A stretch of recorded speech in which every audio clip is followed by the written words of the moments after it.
Olá, pessoal, tudo bem? Hoje nós estamos aqui com o professor Jorge Mário Davidson, mestre e doutor em História Social pela Universidade Federal Fluminense, mestre em Estudos da Linguagem pela PUC-Rio, com pesquisa sobre o trabalho de tradução em ambientes de memória de tradução com o uso de tradução automática. Tradutor especializado em tecnologia, localização, trabalhos acadêmicos e conteúdos de ONGs nacionais e internacionais que atuam na proteção do meio ambiente e na defesa dos direitos humanos e da justiça social. Tem traduções publicadas em arquitetura, saúde pública, educação, história e meio ambiente. E hoje nós estamos aqui com o professor para tirar algumas dúvidas em relação à tecnologia, ferramentas de tecnologia na tradução. Meu nome é Isabela, eu sou aluna da graduação em Tradução e Interpretação da Faculdade Forte. E vamos lá, professor. Nós temos vários tradutores automáticos na internet, como o Google Tradutor, o ChatGPT, DeepL. Como funcionam esses tradutores automáticos e eles funcionam da mesma forma? Bem, então, olá a todo mundo, a todos e a todas. É um prazer estar aqui com você, Isabela. Então, vamos tentar responder essa primeira pergunta. Então, você mencionou várias ferramentas de tradução automática ou de machine translation. Bem, basicamente, vamos dividir aí um pouco a coisa. Você mencionou o DeepL, mencionou o Google Translate, e mencionou o ChatGPT. Então, Isso. oi? Então, vamos deixar de lado, por enquanto, o ChatGPT e vamos começar com as outras ferramentas.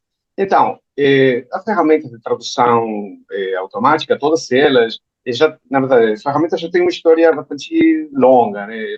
A pesquisa começou lá no metade do século passado, 1950, né? Então já tem uma história longa. Mas, falando concretamente das ferramentas que você falou, elas são ferramentas de última geração. Então, são ferramentas cujo sistema chama-se Neural Machine Translation. Então, o que é Neural Machine Translation? São sistemas de tradução automática, né? São sistemas que foram criados especificamente para tradução automática, que são alimentados por textos em duas línguas, né? Na língua de origem e na língua de destino, traduzidos com tradução humana e de alta qualidade, mais outra série de coisas que têm a ver com algumas regras, e utilizam redes neurais, isto é, utilizam um sistema informático, né, que tenta, de certa forma, emular o funcionamento do cérebro humano, e a partir disso ele consegue traduzir. Então, todas as que você falou, todas as mais conhecidas, né, o Google Translate, o DeepL, elas usam esse sistema, Neural Machine Translation, que na verdade também, né, está muito relacionado com a tradução automática estatística, Statistical Machine Translation, que na verdade o que procura a partir de grandes volumes de textos na língua de origem, na língua de destino, ele tenta predecir, né, como que vai predizer, na verdade, como que uma tradução poderia ser na língua de destino. Então, o que ela vai fazer é vai procurar em toda essa informação quais são as palavras que poderiam vir depois, né, em um determinado string, em uma determinada frase. Então, a partir disso, ela é capaz de construir a frase na língua de destino. Então, se antes, né, os sistemas anteriores, antes da Neural Machine Translation, eles estavam muito focados na palavra. Então, iam palavra, e uma palavra, outra palavra, outra palavra, a partir de regras só. Agora, os sistemas novos consideram a frase como um todo. Então, elas são bem mais eficientes. Então, o que a Neural Machine Translation oferece, né, são traduções bastante precisas, né, e com um pouco menos de fluência, talvez perdem um pouco de fluência, mas são mais precisas. E elas podem ser projetadas para trabalhar com diferentes áreas específicas, ou seja, podem ser treinadas para trabalhar com texto de medicina ou com textos técnicos, etc. Então, e só para dar mais um detalhe aí, você falou que elas estão disponíveis na internet, né? Então você tem, na verdade, você pode acessar elas pelo navegador, né? Mas o tradutor profissional hoje não faz isso, não trabalha através do navegador, mas trabalha dentro do ambiente da captou. Então, como a gente vai falar depois disso, então, vou deixar para depois, né? Mas esse uso de você colocar uma frase ou um texto no seu navegador, né, não é uma coisa que as pessoas fazem, né, mas o tradutor profissional não faz. Ele acessa de outro jeito. Ele acessa Entendi. diretamente desde o navegador. Agora, você falou também do ChatGPT, né? E o ChatGPT é um outro tipo de bicho, na verdade, né? Primeiro porque ele não foi criado especificamente para traduzir, né? O objetivo dele é fazer um monte de outras coisas, mas não especificamente tradução. A tradução, vamos dizer assim, é como se fosse um subproduto do que ele é capaz de fazer. Então, o ChatGPT, né, se apoia no que se chama de Large Language Models, que são grandes modelos que têm bilhões, né, de tokens, bilhões de informações colocadas lá dentro, com as quais eles são treinados. Então, e não necessariamente são treinados com textos em uma língua e na outra, são treinados com textos aleatórios, né, escolhidos da internet, geralmente são textos da internet. Né? Então, eles são alimentados com uma quantidade gigantesca de textos, né? E elas conseguem, né? Esses language models também conseguem fazer uma tradução. Eles conseguem, você introduzindo uma frase ou um texto, ela consegue, né? O ChatGPT consegue traduzir. O ChatGPT é bem mais complexo porque tem muitas outras coisas, né? É o que se chama de tem inteligência artificial, né? A neural machine intelligence também. Né? Então, quando a pessoa fala, essa inteligência artificial é nova, não é. Né? A gente vem trabalhando, nós tradutores, trabalhamos com inteligência artificial, com a Neural Machine Translation desde 2016. Então, já tem alguns anos. Então, não é uma coisa nova, totalmente nova, né? Mas o ChatGPT tem outras coisas, né? Porque ele utiliza, né, utiliza modelos mais complexos, é uma inteligência artificial gerativa, ela consegue gerar texto, ela é transformacional, ela é treinada, ela é pré-treinada. Então, tem várias outras coisas, né, que permitem que ela consiga traduzir, né, que ela consiga traduzir de maneira mais fluente, embora possa perder precisão, né, se a gente comparar as duas, né, quando eu falei, você pode É treinar isso. a Neural Machine Translation para uma área específica, os Large Language Models são para áreas, não são modelos genéricos, não traduzem especificamente para uma área, não são treinados hoje, né, pelo menos o ChatGPT, para isso, né, então, eles são usados para produções gerais, né, então, perdem um pouquinho de precisão e ganham muita coisa em termos de fluência, né, então, mas é isso, né, hoje, na verdade, já está, né, começando o movimento de juntar essas duas coisas, a Neural Machine Translation com os Large Language Models, que é um modelo de fundo, né, que usa o ChatGPT. Então já está acontecendo esse movimento para aproveitar essa fluência sem perder, né, a precisão. Tanta precisão. E, exatamente. E eu queria adicionar mais um modelo de Machine Translation que você não mencionou e que eu gosto especialmente, que é a que se chama Adaptive Machine Translation. Então, Adaptive Machine Translation são sistemas que se baseiam em modelos chamados Human in the Loop. Ou seja, você coloca um ser humano no meio do ciclo. Então, como funcionam esses modelos em termos de tradução?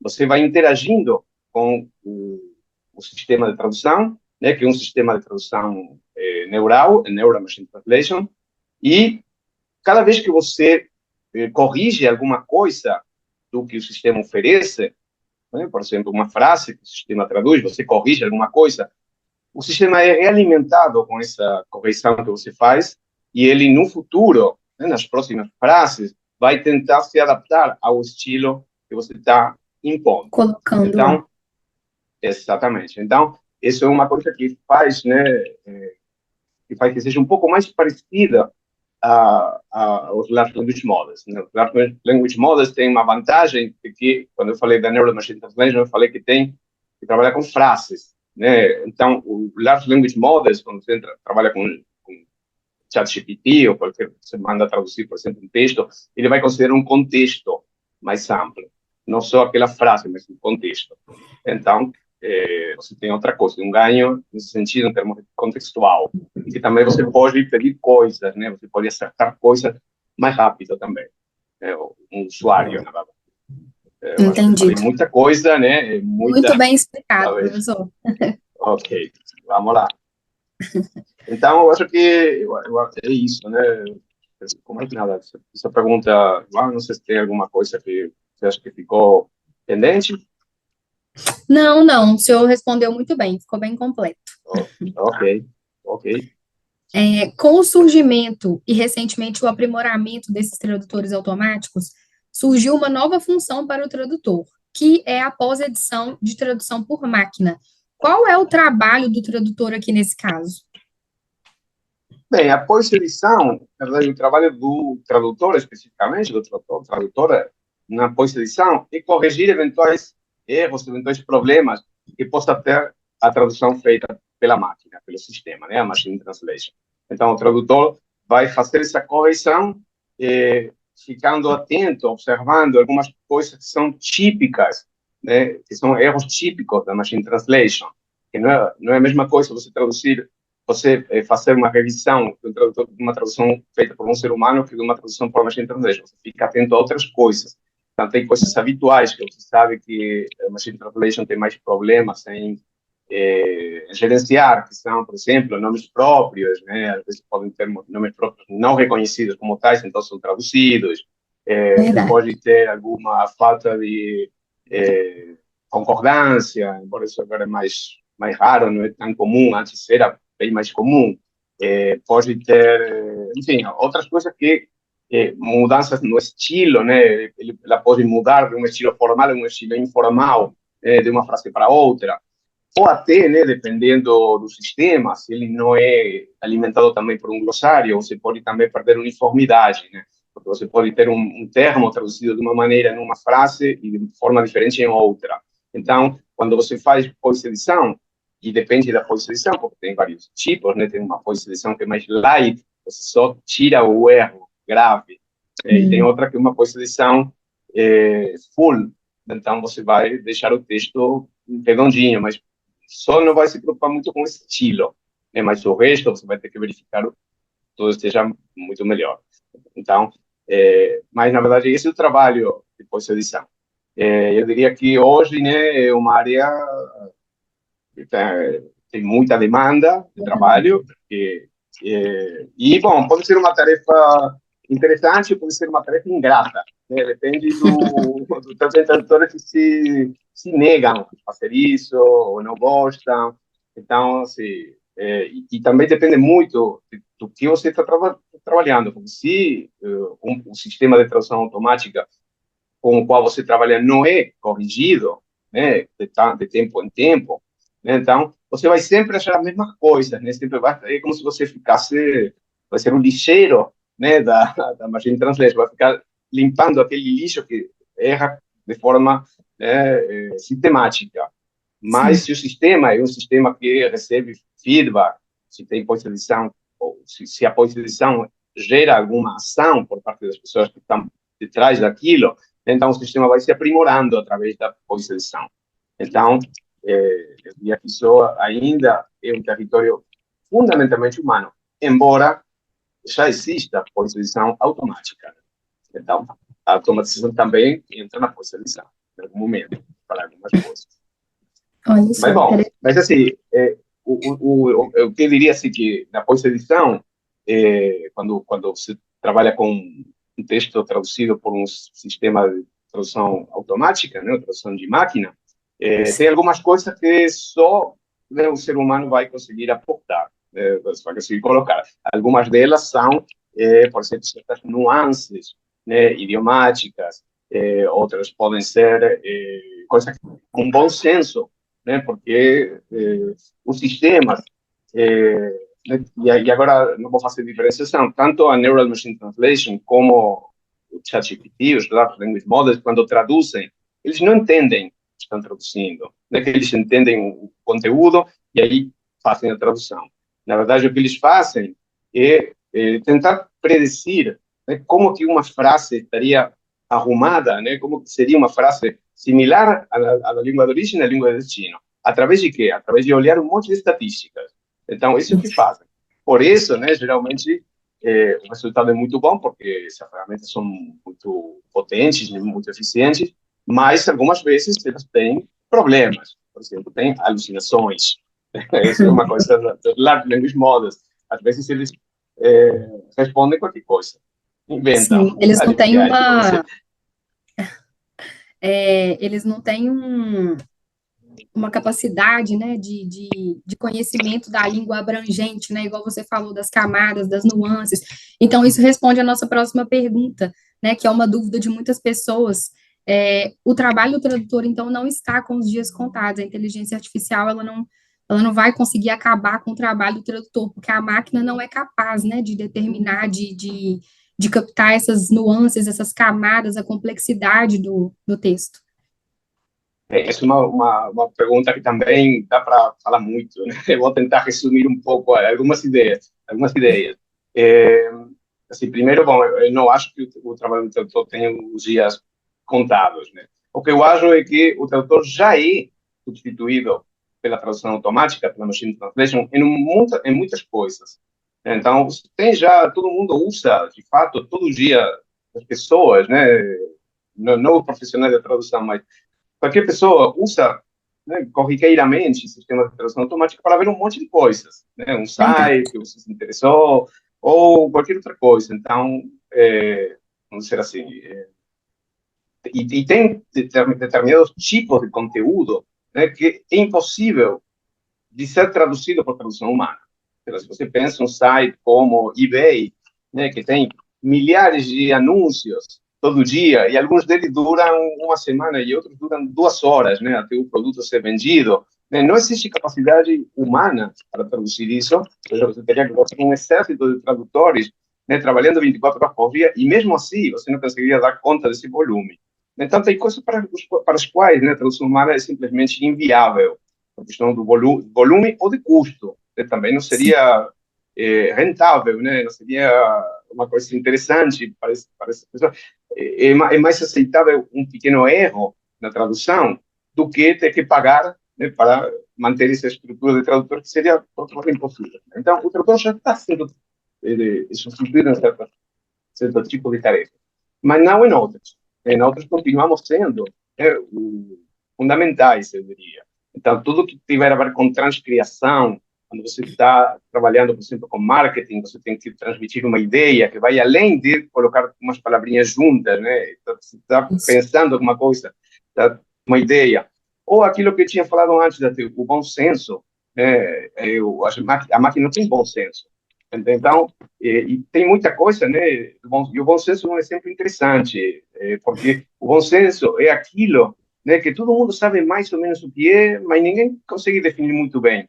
Então, tem É coisas algo que, que está quando você implícito, né? traduz, exatamente, tem coisas que estão lá no texto, não estão lá no texto, na verdade, estão fora daquele texto. Por quê? Porque são coisas que têm a ver com o conhecimento do mundo, com aquelas coisas que a gente entende, a gente intui, a gente sabe, a gente tem experiência. Mas, quando você faz essa tradução, a tradução não consegue, né? O sistema, o modelo não consegue ver além desse texto. Você consegue ter um pequeno, agora com os large language models, você consegue ter um pequeno contexto, mas tem muita coisa que fica fora, que tem a ver com o que a gente sabe, o que a gente conhece, a nossa experiência, enfim. Então, eu acredito que nós, né, tradutores, tradutoras, ainda estaremos aqui durante muito tempo para muitas coisas. Mas é bom saber, né, que certos tipos de trabalho, de tradução, já estão sumindo e vão sumir. Né? Tem algumas coisas que simplesmente vão passar a ser traduzidas só por tradução automática. Mas, assim, como o volume que se traduz cresce, né, e totalmente, sempre vem crescendo e crescendo, então, eu acredito que ainda, né, nós teremos um lugar durante bastante tempo. Eu não vejo, né, que o tradutor humano perca a sua participação nesse processo total, né? Ele vai perder algumas coisas. Né? A Sim. tendência é a gente usar, mas a gente não sabe a gente se apoiar na tradução automática, a gente se apoiar na inteligência artificial, mas sempre vai ter, né, a necessidade, sempre vai ter muito material que vai ter a necessidade do nosso toque, né? Então, tem muita Com coisa. certeza, da nossa criatividade. Exatamente, tem muitas coisas que não, simplesmente, se você traduzir com qualquer sistema de tradução automática, o resultado vai ser ruim. Então, Sim. a gente tem algumas que vão se estar bem, e tem outras que vão ser diferentes, né? Que não vai ser, o resultado não vai ser muito bom. Então, eu diria bem, que o tradutor ainda vai estar aqui. A tradutora, né? Ainda vamos estar aqui por um tempo. Professor, o que é a memória de tradução e como ela auxilia o trabalho do tradutor? Ok. Bem, então, memórias de tradução são grandes repositórios de informação, né, que salvam uma frase na língua de origem, né, uma frase, poderia ser uma frase em termos mais simples, o termo mais preciso, um segmento, vamos falar em frase. Então, uma frase na língua de origem com uma frase, na tradução dessa frase na língua de destino. Então, isso aí se chama uma unidade de tradução, a Translation Unit. Isso aí é armazenado nas memórias de tradução. Então, as memórias de tradução é como se fossem, né, grandes repositórios de traduções. Então, como auxiliam o tradutor? Bem, quando a gente pensa em tradução especializada, né, e aí falando de tradução técnica, tradução de medicina, tradução informática, etc., existe uma alta taxa de repetição. Então, parece estranho, né? Mas se traduzem mais de uma vez as coisas? Sim, de fato, isso acontece. E acontece, porém, em cenários, né? Por exemplo, você pode ter o mesmo dispositivo com várias versões.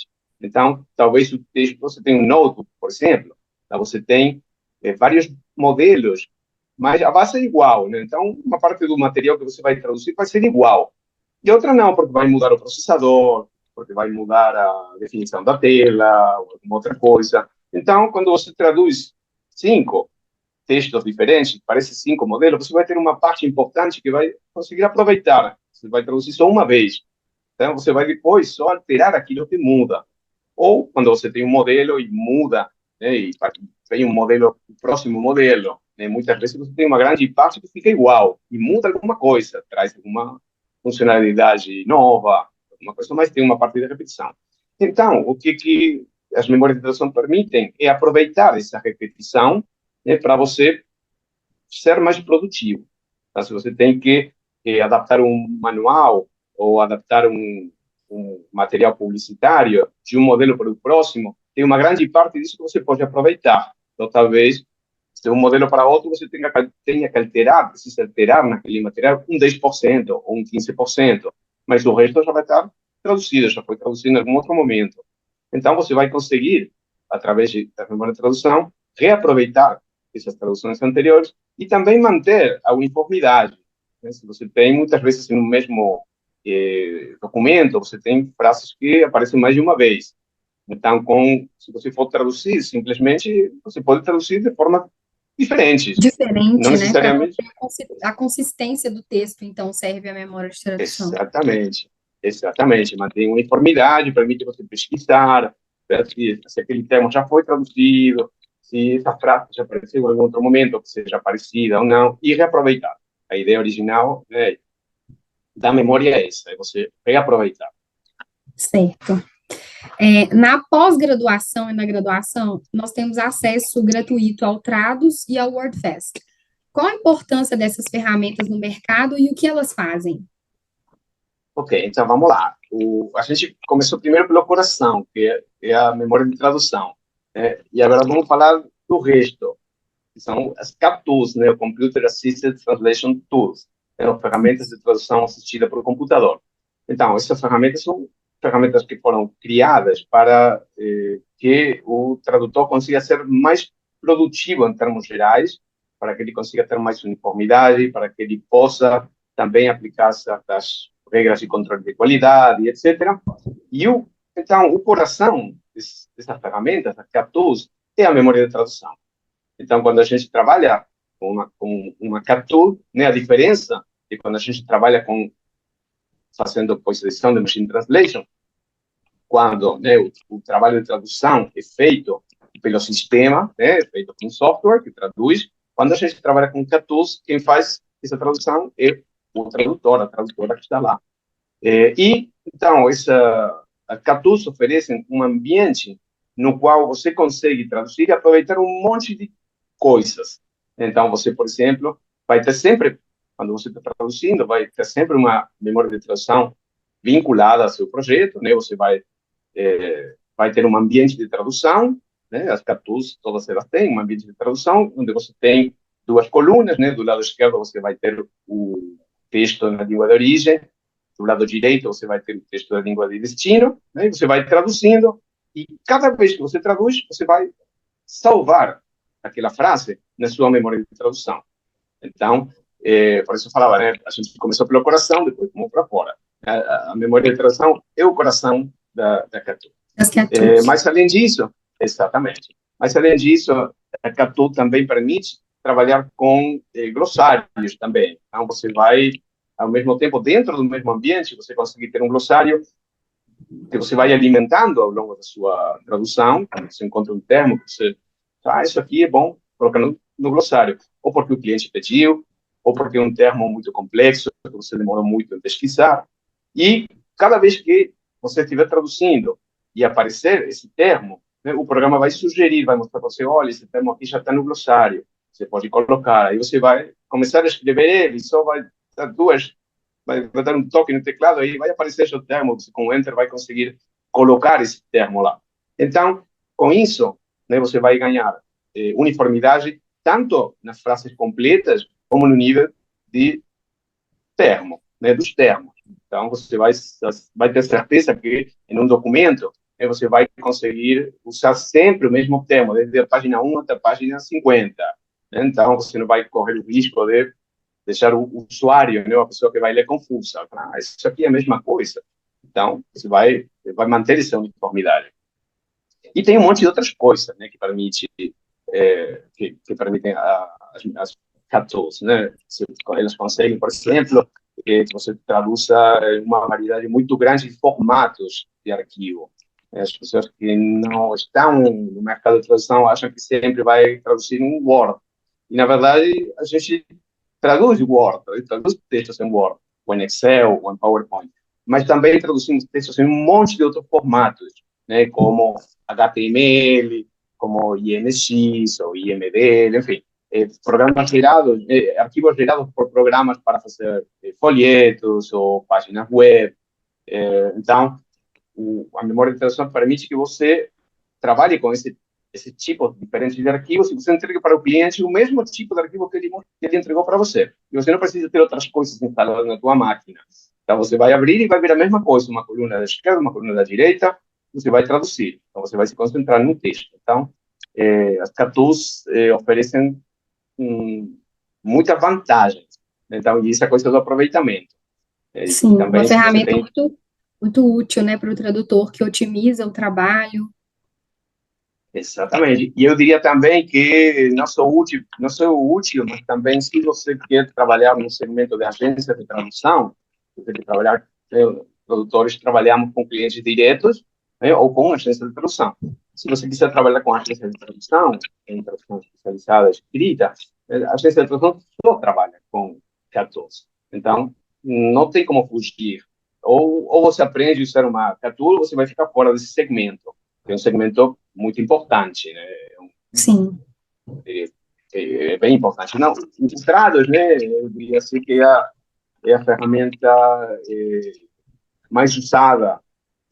Não vou falar a melhor, porque você tem muitas pessoas que falam, As eu gosto outras, mais do MemoQ, eu gosto... Exatamente, aí cada um tem as suas não tem uma palavra. preferências.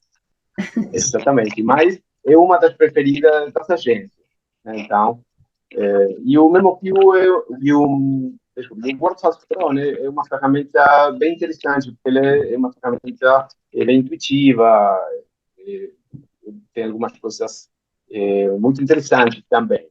E é bom, e a gente pensou em trabalhar com duas ferramentas, no mínimo, né, e provavelmente a gente vai incorporar mais alguma. Por quê? Porque tem muitas ferramentas. Inclusive, é muito possível, né, que a tendência é que ao longo do tempo apareçam muitas mais. Então, o que a gente precisa é entender a lógica, como que elas funcionam, qual é a lógica delas. Porque uma vez que a gente conhecer, entender a lógica, podemos A trabalhar gente com... consegue usar qualquer uma. Exatamente. Por isso, essa ideia inicial, né, de pegar duas, né, para ver diferenças, para entender um pouco onde são as coisas em uma e outra. Um pouquinho por aí. Mas eu diria assim, que a Captulogy é a ferramenta, para quem faz produção escrita, especializada, é a ferramenta que você tem que conhecer. Não tem como, tem que conhecer, tem que saber usar. Não tem como fugir disso, se você quiser trabalhar para a gente. E se você trabalhar com clientes diretos, eu diria que se você não usar, né, você está perdendo muita coisa. Está perdendo muita produtividade, muito aproveitamento, É enfim, muita verdade. coisa. Verdade. Obrigada, professor. Muito obrigada por ter esclarecido as nossas dúvidas e explicou, né, tudo com profundidade. Foi ótimo. Ok. Então, depois eu vou deixar algum material se para vocês estiverem interessadas, né? Vou deixar alguns links para poderem pesquisar um pouquinho mais, quem tiver interesse, então vou deixar com você, tá bom? Tá, ok. Muito obrigada. Maravilha, muito obrigado, Isabela. Tchau, tchau. Tchau.